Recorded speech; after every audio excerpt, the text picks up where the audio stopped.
যে সত্যবাদী ব্যবসায়ীরা কিয়ামতের ময়দানে নবীদের সাথে হাসর হইব, সিদ্দিকদের সাথে হাসর হইব, এর থেকে সুরক্ষা কি হতে পারে? আর তার ধারণা, কিছু মানুষের ধারণা আছে যে আলেম ওলামা কিছু পারে না, ব্যবসা করতে পারবে না, চাকরি বাকরি কিছু করতে পারে না, এরা অকেজ মানুষ। এই ধারণা পোষণ করে তারা আজ মাদ্রাসায় পড়তে চায় না, কোরআন হাদিস পড়তে চায় না, এলেম শিক্ষা করতে চায় না। তাহলে এলেমের উপরে দুনিয়াকে প্রাধান্য দিল কিনা? এলেমের উপরে দুনিয়াকে প্রাধান্য দিল কি দুনিয়া অর্জন করার জন্য। অথচ আল্লাহ তাআলা বলতে তুমি দুনিয়া কেন অর্জন করার জন্য সময় ব্যয় করতেছে? মকন উমরে জয়ে বা তাহতিল মাল কে হামদার পে গওহর নবা সত্যে পাল। বলে যে তোমার জীবনটা দুনিয়ার পিছনে খরচ করিও না, তোমার যে জীবনটা দুনিয়ার পিছনে খরচ করো না, খরচ করলে তোমার জীবনটা নষ্ট হয়ে যাবে। তুমি আখিরাতের পিছনে খরচ করো যে জিন্দেগিরা থেকে, তাহলে দুনিয়া লাভবান হবে, আখিরাত লাভবান হবে। মকন উমরে জয়ে বা তাহতিল মাল কে হামদার পে গওহর নবা সত্যে পাল। যেমন একটা মানুষ মণিমুক্তা বাদ দিয়ে কোনো একটা এরকম মাটির পিছনে দৌড়ায় না, দৌড়াই দুইটা আছে, একটা মণিমুক্তার লাইন আছে আর একটা মাটির লাইন। বলেন কোনো জ্ঞানী ব্যক্তি কি এই মণিমুক্তার লাইন বাদ দিয়ে কি মাটির লাইনে দৌড়াবে? কখনো না। জ্ঞানী ব্যক্তি দৌড়ায়, পাগল ছাগল দৌড়াবে। তবে যারা দুনিয়া আখিরাতকে বাদ দিয়ে যারা দুনিয়ায় দৌড়াতেছে তারা পাগল ছাগল। পাগলের মতো আল্লাহ রাসূল বলেন قال رسول الله صلى الله عليه وسلم الدنيا من لا دار له والوالد ويجمع له عقل له। বলতেছে দুনিয়া তো ওই ব্যক্তির জন্য যে ব্যক্তির কোনো আকল নাই, জ্ঞান নাই, ওই ব্যক্তির দুনিয়ার সম্পদ অর্জন করব, দুনিয়ার মাল কামাই করে জমা করে রাখবো। ওই ব্যক্তি যে ব্যক্তির জ্ঞান নেই, যে ব্যক্তি নির্বুধ বোকা, ওই ব্যক্তি জমা করবো মাল। তাহলে বলেন আমি আপনি কতটুকু মালের পিছনে, আর আমার ব্যাপারে আল্লাহ রাসূল কি বলতেছেন? বোকা বলতেছেন। আকল, যার আকল নাই ওই ব্যক্তি মালকে জমা করে, ওই ব্যক্তি সম্পদকে জমা করে যে আমি এই করবো সেই করবো, আমি না করতে আমার ছেলে করবে, বাড়ি করবো গাড়ি করবো, এগুলো থাকবে না তো, এগুলো থাকবে না। আর এগুলোর পিছনে পড়বেন না, এগুলোর পিছনে না পড়ে যদি আখিরাতের পিছনে দৌড়ান, আল্লাহ তাআলা আপনার দুনিয়াটাও দিয়ে দিবেন। হাদিস, আল্লাহ নবীর হাদিস, হাদিস আল্লাহ রাসূল বলেন قال رسول الله صلى الله عليه وسلم قال رسول الله صلى الله عليه وسلم من جعل الله غناه فقره جعل الله غناه فقره وجمع له شمله وآتته الدنيا وهي راغمة। আল্লাহ রাসূল বলতেছেন যে ব্যক্তি এরকম ভাবে তার শিক্ষি, তার চিন্তা ভাবনা একমাত্র আখিরাত হইল। جعل الله غناه قلبه من كانت الآخرة همه। যে ব্যক্তির চিন্তা ফিকির একমাত্র আখিরাত হইব, কি হবে? তাকে আল্লাহ তাআলা তিনটা পুরস্কার দিবেন। জাআলাল্লাহু গিনাহু কলবাহু, তার অন্তরকে আল্লাহ তাআলা ভরে দিবেন, প্রশস্ত করে দিবেন, কোনো কিছু অভাব থাকবে না। আজ মানুষ দেখেন কোটিপতি, কিন্তু তার অভাব, কোটিপতি অভাব, যে আমার কেন, আমি একটা গার্মেন্টস করছি, আমি আর একটা করবো, একটা ফ্যাক্টরি করছি আর একটা করবো, আমার গাড়ি একটা আছে আমি আর একটা করবো, আমার নারী একটা আছে আমি আর একটা নারী করবো, আমার একটা প্লট আছে একটা প্লট আছে আর একটা, বাড়ি একটা আছে আমার এখানে গুলশানে আছে আমি আর একটা বড় নিতে করবো। এই যে মানে তাদের প্রশস্ত নয় অন্তরে, তাদের অভাব লেগেই আছে, একটার পর একটা লেগেই আছে। আল্লাহ নবীর কথা, আল্লাহ নবী বললেন যে ব্যক্তি এরকমভাবে আখিরাতের চিন্তা ভাবনা করবো, কিভাবে আমি আমল করবো, কিভাবে আল্লাহ তাআলা সন্তুষ্ট হবে, কিভাবে আমল বেশি করা যায়, এই চিন্তা ভাবনা যার থাকবে আল্লাহ তার অন্তরকে ভরে দিবে, তার কোনো অভাব থাকবে না, নেই তার বরং প্রশস্ত আছে অন্তর ভরা তার, কোনো কিছু অভাব নাই। আর কি আর সমস্ত কাজগুলোকে আল্লাহ তাআলা সাপ্লাই দিবেন, বিক্ষিপ্ত থাকবে না, সমস্ত আল্লাহর পক্ষ থেকে গুছাই যাবে, সমাধান হয়ে যাবে। দেখতে অনেক মানুষের কাজটা সমাধান করতে পারে না, এই একটার পরে একটা লেগে আছে, একটার পর একটা লেগে আছে, সমাধান করতে পারে না। কিন্তু আল্লাহ নবী বলেন যে ব্যক্তির চিন্তা ভাবনা আখিরাত হইব, কিভাবে আল্লাহকে সন্তুষ্ট করা যাবে, কিভাবে আল্লাহ নবীকে সন্তুষ্ট করা যাবে, এই চিন্তা ভাবনা থাকবে, সে কি হবে, তার অন্তরটা ভরে যাবে। আর কি, আর সমস্ত কাজগুলো কি হবে, সমস্ত কাজগুলো আল্লাহ তাআলার পক্ষ থেকে কি সমাধান হয়ে যাবে। আর কি, দুনিয়া ওয়াহিয়া রাগিমা, তৃতীয় নম্বর হলো কি, দুনিয়া তুচ্ছ হয়ে তার পায়ের কাছে আসবে, দুনিয়াটা তুচ্ছ হয়ে তার পায়ের কাছে আসবে। সেই জন্য আখিরাতের পিছনে পড়লে দুনিয়াও আসবে।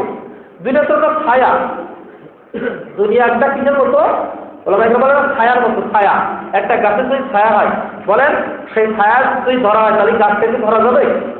পরিষ্কার চালাও না। আপনি ছায়াতে আজীবনে ধরেন, আপনি গাছটা ধরে ঢুকতে পারবেন না। ভাবছিলাম যদি আপনি গাছকে ধরেন, ছায়া ধরা হবে, গাছ ধরা হবে। তদ্রুপভাবে আখিরাত ধরেন, আখিরাত ধরলে আপনার আখিরাতও ধরা হবে, দুনিয়াও ধরা হবে। কিন্তু দুনিয়া যদি ধরে, দুনিয়া ধরলে আখিরাত হবে না, আখিরাত পাইবেন না। ও দুনিয়াও পাইবেন না, আখিরাত পাবেন, ধরে তো কোনোটাই পাবেন না। এই জন্য আখিরাতের ভিতরে পড়লে কোনোটাই হবে, আখিরাত হবে, দুনিয়া হবে, কোনোটাই হবে। তাই ওলামা ইকরাম বলে যে যারা এরকম ভাবে দুনিয়ার ভিতরে পড়ছে এরা কিছুই পায় না, কিছুই পায় না। औलिया ने ला तुम्हारा दौलत दुनिया पे जाओ, औलिया ने ला तुम्हारा दौलत दुनिया पे जाओ, आपड़ी पाई रूपे उनकी सारे दुनिया सबके सब। যারা আল্লাহর ওলি তারা দুনিয়া কারো লাথি মারছে, আর দুনিয়া দুনিয়া লাথি মারে। দুনিয়া আল্লাহ দরকার নেই আমার, আখিরাত কি অবস্থা, আখিরাত কি অবস্থা তাই দেখি। औलिया ने ला तुम्हारा दौलत दुनिया पे जाओ, আপড়ি পাই রূপে উনকি সারে দুনিয়া সব কি সব। বলে যে দুনিয়াকে যখন নাকি লাথি মারছে আর আখেরাত তার কাছে আসছে, আর দুনিয়া তার পায়ের গোড়ায় চলে আসছে। তুচ্ছ হয়ে হাদিসে যে কথা বললো যে দুনিয়াটা একেবারে তুচ্ছ হয়ে পায়ের গোড়ায় আসবে, পায়ের গোড়ায় আসবে। আজ আমরা দুনিয়াকে ধরছি, আঁকড়ে ধরছি, আখেরাতকে ধরি না। আজ দুনিয়া অর্জন করতে করতে যে একবার বেইমান হয়ে যায়, তবু সেটা করতে রাখ। খুতবাতে হাকিমুল ইসলামের কিতাব আছে, তৌফিক উসমানের সাহেব লিখতেন, ওইটার ভিতরে একটা ঘটনা লিখতেন যে একটা মানুষ গর্ব করে হুজুর কাছে বলতেছে, হুজুর আমার ছেলে মাশাআল্লাহ পড়াশোনা শেষ করতে, বড় একটা চাকরি পাইছে, উপর র্যাঙ্কে চাকরি পাইছে, অফিসার পদে পাইছে, বেতনও অনেক বড়। তা উনি হুজুর কি বলতেছে, আপনার ছেলে কি দিনদার কেমন?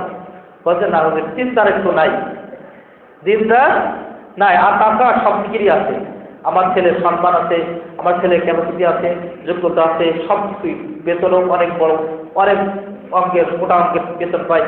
আর কোনো সব শুধু দিন একটু দিন মুখী না, দিনদার না।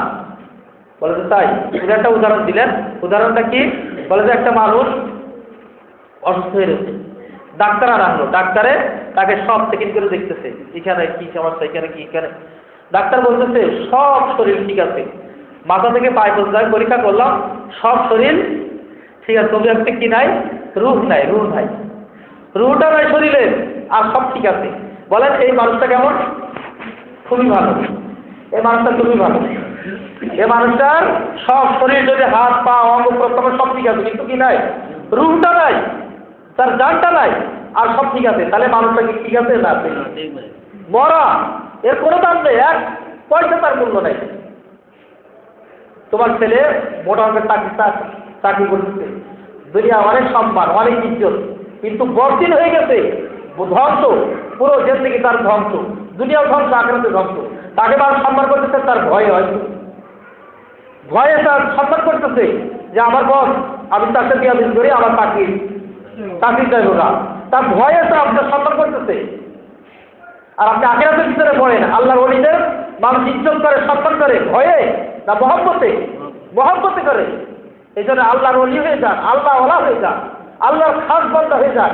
আপনার ইজ্জত দিবে, সম্মান দিবে, মহব্বত করে দিব, এটা ভয়ে দিব না। তাই দুনিয়াকে লাঠি মেরে আখিরাতের ভিতরে পড়তে আল্লাহর ওলিরা। এই জন্য তারা দুনিয়াতেও এরকম বাদশাহী জিন্দেগি, আখিরাতেও তাদের বাদশাহী জিন্দেগি। দুনিয়াতেও জিন্দেগি কি বাদশার মতো, আখিরাতেও বাদশার মতো তারা থাকবে। এই দুনিয়ার কোনো দাম নেই। এই পড়াশোনা, এই আমার ডিগ্রি, বলেন আমি একটু নিজের দিকে থেকে আমার এই ডিগ্রি, আমি অনেক কিছু করলাম, চোখ অন্ধ করি, চোখটা বন্ধ করি, তাহলে আমার এই ডিগ্রি কী লাভ দিব, আমার পড়াশোনায় কী লাভ দিব?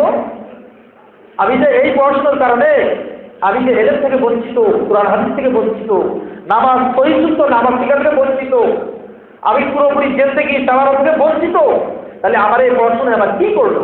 তাহলে আমি দুনিয়াকে প্রাধান্য দিলাম কিনা আখিরাতের উপরে? দুনিয়াতে প্রাধান্য দিলাম, আমি দুনিয়াকে প্রাধান্য দিলাম। এই দুনিয়াতে প্রাধান্য দিলে হবে না।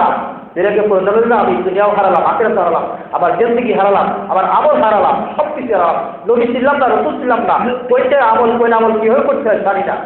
এখনো পর্যন্ত অনেক মানুষ অনেক বড় বড় শিক্ষিত দাবিদার, কিন্তু গোসলের কয় ফরজ জানে না, হুজুর কয় ফরজ জানে না, সারা জীবন সে নামাজি হয়ে গেছে। তাহলে এই শিক্ষিত যে কি লাভ হবে বলে? এই জন্য আল্লাহ রাসূল বলতেছেন, যে ব্যক্তি আখিরাতের ভিতরে পড়বে, আখিরাতের চিন্তা ফিকির করবে, তাকে আল্লাহ তাআলা 3টা পুরস্কার দিবেন। 1 নম্বর পুরস্কার কি? তাকে আল্লাহ তাআলা প্রশস্ত দিবেন, অন্তরকে আল্লাহ তাআলা ভরে দিবেন, কোনো অভাবনটন থাকবে না। দ্বিতীয় নম্বর, সমস্ত কাজগুলো আল্লাহ তাআলা সমাধান করে দিবেন, যত বড় কঠিন কাজ হোক না কেন আল্লাহ তাআলার পক্ষ থেকে সমাধান হয়ে যাবে। তৃতীয় নম্বর হলো কি, দুনিয়া